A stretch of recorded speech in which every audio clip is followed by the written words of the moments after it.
Hindi lahat ng iniisip ng babae, sasabihin niya sa'yo. Hindi dahil nagsisinungaling siya. Hindi dahil may tinatago siyang masama, kundi dahil may mga bagay na mas nakikita sa kilos kaysa sa salita. Minsan sasabihin niyang okay lang siya, pero iba ang nararamdaman niya. Minsan tahimik siya, pero marami na siyang napapansin. Minsan nakangiti siya, pero sinusukat na pala niya kung anong klase kang lalaki. Dahil sa psychology, ang tao ay hindi lang nakikipag-usap gamit ang salita. Nakikipag-usap tayo gamit ang behavior, energy, actions, at patterns. Sabi ni Carl Jung, until you make the unconscious conscious, it will direct your life and you will call it fate. Maraming bagay tungkol sa attraction ang nangyayari sa subconscious level, mga bagay na hindi palaging inaamin pero lumalabas sa kilos. Kaya ngayon, pag-uusapan natin ang 7 sikreto ng babae na hindi nila sinasabi sa lalaki gamit ang dark psychology, female psychology, at human behavior. Hindi para manipulahin yung kahit sino, kundi para mas maintindihan ang relasyon at maging mas mataas na version ng sarili mo. Dahil minsan, ang pinakamahalagang bagay na kailangan mong marinig ay ang bagay na bihirang sabihin sa'yo. Bago tayo magsimula, kung hindi ka nakasubscribe sa channel na ito, malamang hindi na tayo muling magkikita. Pero kung subscriber na kita, congratulations. Araw-araw kang natututo ng tunay na psychology. Number 1, napapansin niya kung gaano mo kahalaga ang sarili mo. Isa sa pinakamalaking sikreto na bihirang sabihin ng babae ay hindi lang niya tinitingnan kung paano mo siya tratuhin. Tinitingnan din niya kung paano mo tratuhin ang sarili mo. Dahil ang relasyon mo sa sarili mo, madalas nagiging tahimik na instruction kung paano ka rin tatratuhin ng ibang tao. Kapag ikaw mismo, hindi mo pinapahalagahan ang oras mo.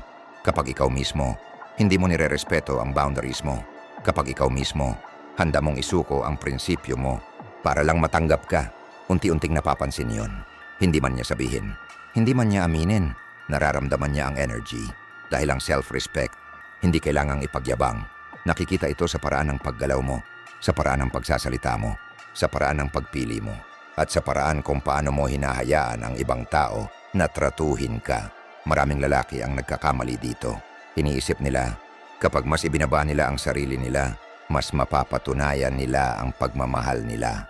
Kaya lagi silang umaayon, laging nagsasakripisyo, laging nagpaparaya, kahit unti-unti na silang nauubos. Akala nila loyalty yon.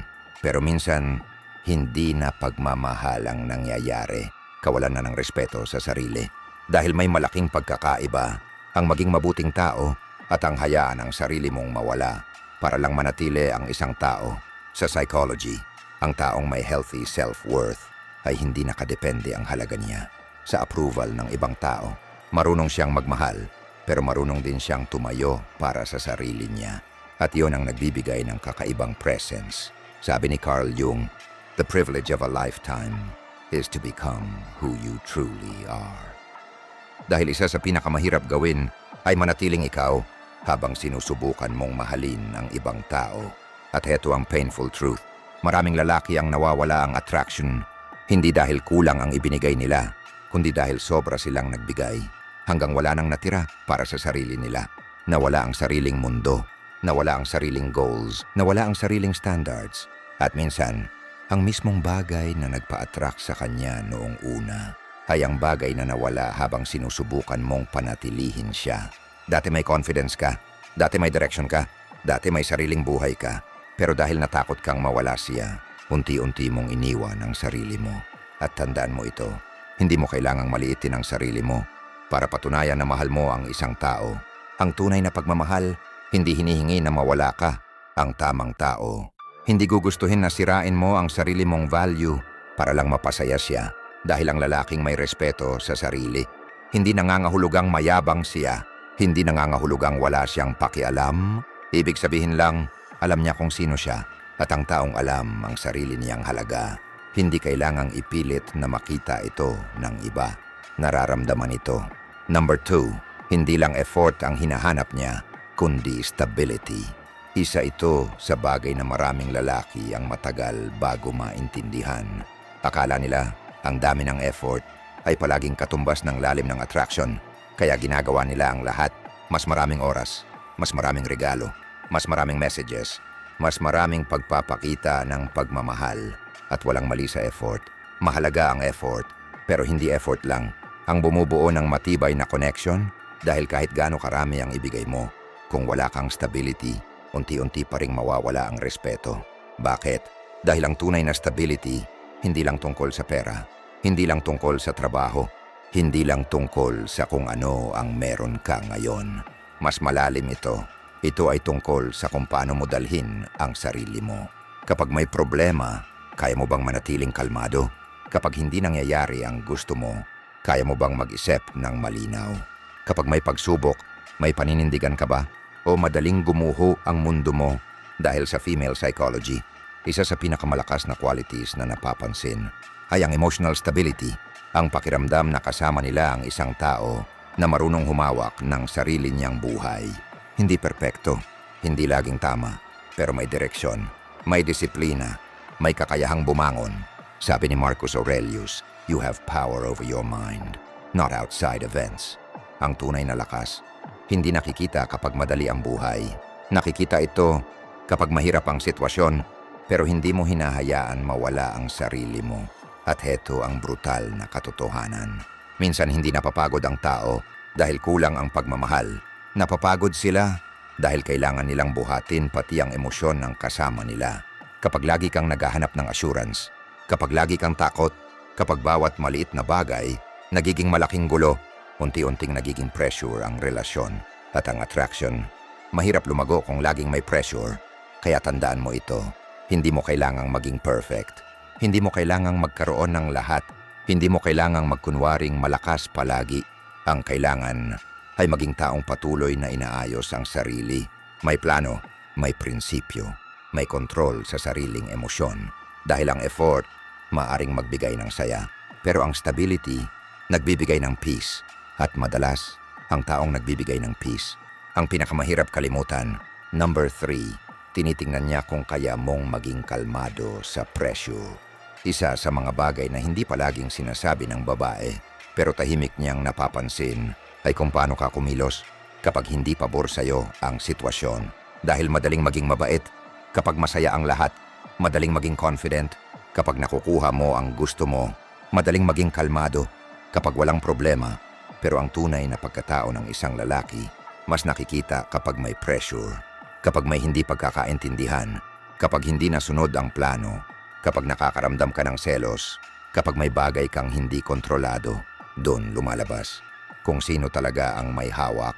Ikaw ba ang kumokontrol sa emosyon mo? O emosyon mo ang kumokontrol sa'yo? Dahil maraming tao, hindi natatalo dahil wala silang pagmamahal. Natatalo sila dahil hindi nila kayang dalhin ang bigat ng sariling emosyon. Kapag nasaktan, sumasabog agad. Kapag natakot mawala ang isang tao, naghahabol agad. Hindi yon ang nangyayari. Dahil habang mas ginagawa mong buong mundo ang isang tao, unti-unti mong kinakalimutan ang sarili mong mundo. At iyon ang bagay na madalas naging dahilan kung bakit ka naging interesting noong una.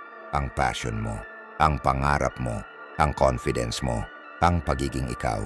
Sa psychology, ang healthy attraction ay mas lumalakas kapag dalawang taong buo ang nagtatagpo, hindi dalawang taong naghahanap ng kukumpleto sa kanila. Dahil kapag ginawa mong source ng buong happiness mo ang isang tao, nagiging mabigat ang relasyon. Hindi na siya partner. Nagiging responsibilidad na siyang buuin ka at walang taong gustong dalhin ang bigat ng buong pagkatao ng iba. Mapapansin ito sa maliliit na bagay. Iniwan mo ang hobbies mo, nakalimutan mo ang goals mo, hindi ka na naglalaan ng oras para sa sarili mong growth. Lahat ng plano, nakadepende na sa kanya. At habang tumatagal, ang dating pagmamahal, nagiging attachment. Ang dating effort, nagiging takot mawalan. Sabi ni Friedrich Nietzsche, "He who has a why to live can bear almost anyhow." Ang taong may sariling dahilan sa buhay, may kakaibang lakas dahil hindi siya basta nawawala kapag may taong umalis. At heto ang brutal na katotohanan. Hindi ka naging attractive dahil kailangan mo siya. Naging attractive ka dahil meron kang sariling identity bago siya dumating.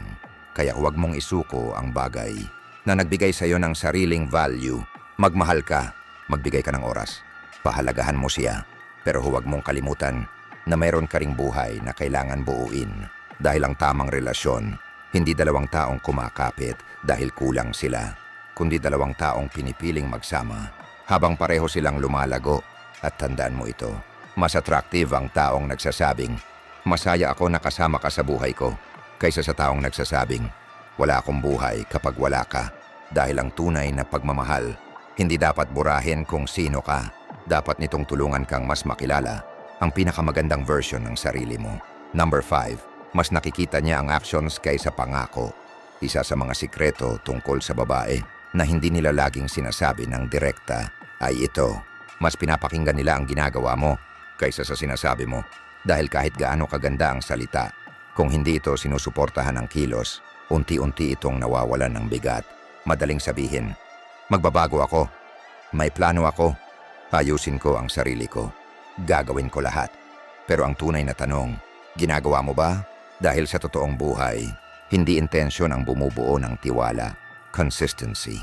Maraming tao ang magaling magsimula, magaling mangako, magaling magsabi ng magandang plano, pero kakaunti ang may disiplina na panindigan ang sinabi nila kahit wala nang nanonood.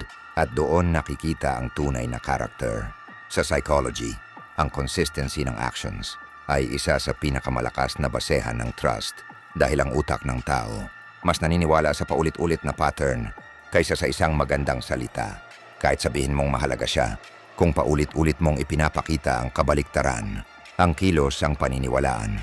Kahit sabihin mong magbabago ka, kung pareho pa rin ang ginagawa mo araw-araw, ang habit mo ang magsasalita. Dahil ang actions ay salamin ng priorities, mapapansin ng tao kung ano ang tunay na mahalaga sa iyo. Hindi sa sinasabi mo, kundi sa kung saan napupunta ang oras mo, energy mo at effort mo. Sabi ni Carl Jung, you are what you do, not what you say you'll do. Dahil ang tunay mong pagkatao, hindi nabubuo sa plano, nabubuo ito sa ginagawa mo araw-araw. At heto ang painful truth. Maraming relasyon ang hindi nasisira dahil walang pagmamahal. Nasisira ito dahil nawawala ang tiwala. At ang tiwala, hindi nawawala sa isang malaking pangyayari lang.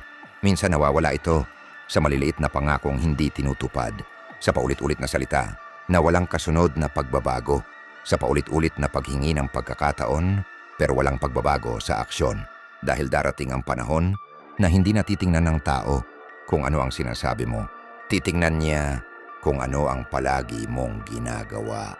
Kaya ang lalaking may tunay na value, hindi kailangang paulit-ulit ipaliwanag ang sarili niya.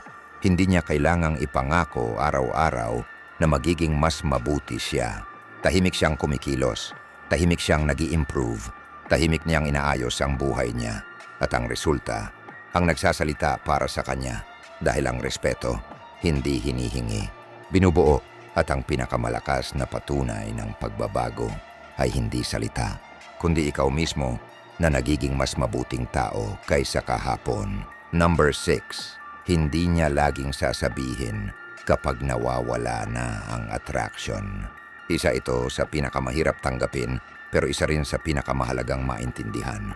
Hindi lahat ng pagkawala ng attraction may malakas na senyales. Hindi palaging may malaking away.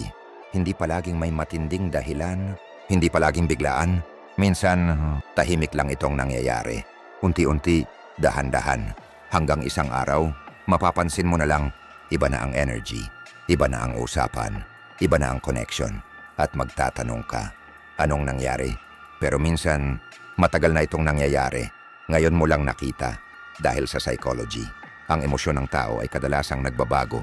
Hindi dahil sa isang pangyayari lamang, kundi dahil sa paulit-ulit na experiences, maliliit na disappointment, maliliit na bagay na hindi na pag-uusapan, maliliit na moments kung saan hindi siya narinig. At habang naiipon iyon, unti-unting nagbabago ang nararamdaman.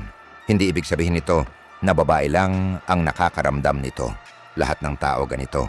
Kapag paulit-ulit nating nararanasan ang isang bagay, nagbabago ang emotional connection natin. At dito nagkakamali ang marami.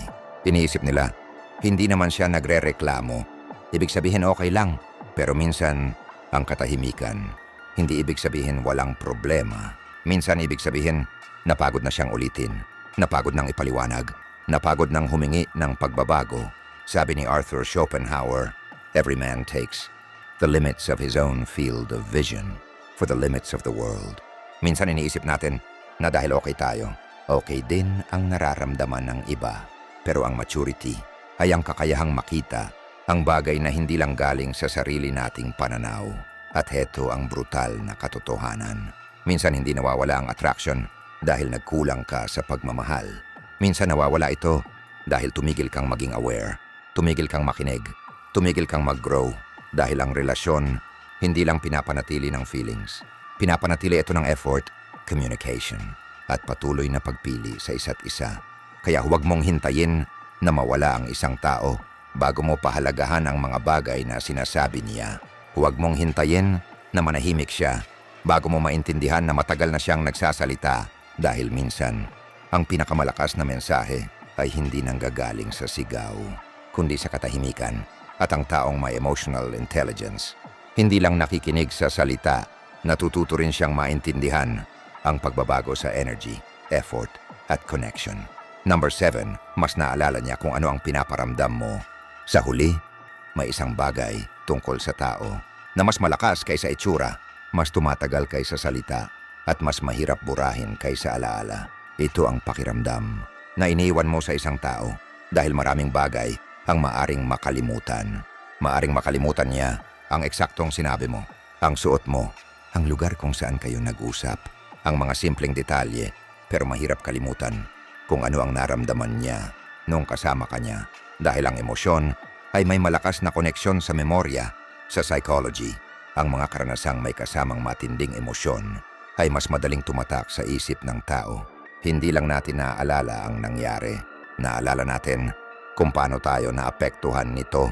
At dito nagkakaroon ng malaking pagkakaiba ang taong nagbibigay lang ng attention at ang taong nagbibigay ng tunay na connection. Dahil maraming tao ang kayang magbigay ng oras. Maraming tao ang kayang magbigay ng regalo. Maraming tao ang kayang magsabi ng magagandang salita. Pero kakaunti ang taong kaya kang bigyan ng pakiramdam na naiintindihan ka, na ligtas kang maging totoo, na hindi mo kailangang magpanggap, na nakikita ka hindi lang sa panlabas, kundi pati kung sino ka talaga. At iyon ang klase ng presence na mahirap palitan. Sabi ni Maya Angelou, people will never forget how you made them feel. Dahil minsan, hindi ang pinakamaganda o pinakamalaking bagay ang naalala ng tao, kundi ang simpleng moment kung saan naramdaman nilang mahalaga sila. At heto ang hindi naiintindihan ng marami, ang pagiging memorable. Hindi ibig sabihin kailangan mong maging perpekto. Hindi mo kailangang laging magpakitang gilas. Hindi mo kailangang patunayan ang sarili mo araw-araw. Minsan, ang pinakamalakas na impact ay nanggagaling sa simpleng bagay. Pakikinig, pag-intindi, pagiging present, pagpapakita ng respeto. Dahil sa mundo ngayon, kung saan maraming tao ang naghahanap lang ng atensyon, bihira ang taong nagbibigay ng tunay na presence. At ang bihira, mas tumatatak. Pero tandaan mo rin ito, hindi ibig sabihin na kailangan mong ubusin ang sarili mo para lang mapasaya ang ibang tao. Dito nagkakamali ang marami. Iniisip nila, kung lagi ko siyang papasayahin, kung lagi akong nandyan, kung ibibigay ko lahat, hindi niya ako makakalimutan. Pero ang tunay na connection, hindi nabubuo sa pagkawala ng sarili. Nabubuo ito kapag dalawang taong buo ang tunay na nakikita. Dahil kung kailangan mong sirain ang sarili mong peace para lang maging memorable ka, hindi connection ang binubuo mo, attachment. At magkaiba iyon. Sabi ni Carl Jung, the meeting of two personalities is like the contact of two chemical substances. If there is any reaction, both are transformed. Ang tunay na connection, may pagbabago, may impact, may naiiwan, hindi dahil pinilit, kundi dahil totoo. Kaya kung gusto mong maging taong mahirap kalimutan, huwag mong habulin ang pagiging impressive, habulin mo ang pagiging tunay, maging taong may respeto, may emotional na maturity, may sariling prinsipyo, may kakayahang makinig, at may sariling buhay na binubuo. Dahil sa dulo, hindi palaging ang taong pinakamalakas ang dating. Ang nananatili sa isip, minsan ang pinakatahimik na presensya, ang nagiiwan ng pinakamalalim na marka. Dahil ang tunay na value, hindi lang nakikita, nararamdaman.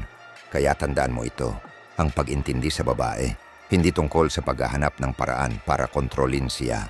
Hindi tungkol sa paglalaro ng emosyon. Hindi tungkol sa pagiging ibang tao. Tungkol ito sa pagiging mas aware, mas mature, mas buo dahil ang tunay na attraction hindi nabubuo sa pagpapanggap. Nabubuo ito sa respeto, character, confidence, at emotional maturity.